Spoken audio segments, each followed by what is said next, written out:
અમદાવાદ ગ્રામ્ય પોલીસને મારા 2-3 સજેશન છે, સૂચન અને સૂચના બેઉ માનજો આને.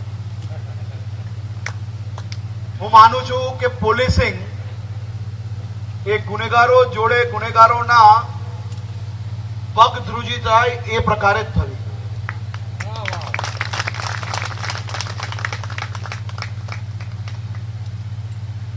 ગુનેગારોની ચાલ બદલાય એમાં પોલીસનો કોઈ ગુનો છે જ નહીં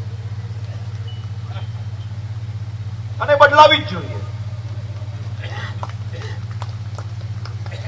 એ પોલીસ સ્ટેશનમાં જે કોઈ પોલીસ ત્યાં ડ્યુટી પર છે એ પોતપોતાની સમજને ઉપયોગ કરીને સામાન્ય નાગરિકોને પોલીસની ડર નહીં પણ ગુનેગારોને પોલીસની ડર રહે તે જ પ્રકારનો વ્યવહાર એ અમદાવાદ ગ્રામ્ય પોલીસનો ભવિષ્યની અંદર નીચે સુધી જશે તેવો મને વિશ્વાસ. હું એવું માનું છું કે કિલોમીટરો દૂરથી કોઈ ગ્રામથી કોઈ વડીલ દાદા દાદી એ પોલીસ સ્ટેશન સુધી પહોંચે તો એ પીઆઈ પોતાની ખુરશી પરથી ઉભા થઈને એક પાણીનું ગ્લાસ કદાચ આપી લેશે ને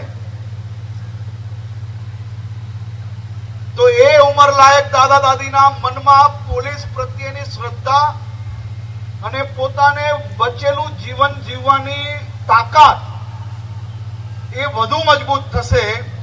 પરંતુ જો એ જ પોલીસ ઇન્સ્પેક્ટર એ વડીલો જોડે પોલીસની ભાષામાં જે ગુનેગારો જોડે વાત કરવાની ભાષા જો ઉપયોગ કરશે તો આવા ઉંમરલાયક વ્યક્તિઓ જે પોલીસની પાસે આશા લઈને ગઈ હોય તે એમની આશા બી ખોઈ બેસશે અને એમની બચેલી જે જીવન છે એની અંદર જીવવાનું જે હિંમત છે એ બી તોડી બેસશે.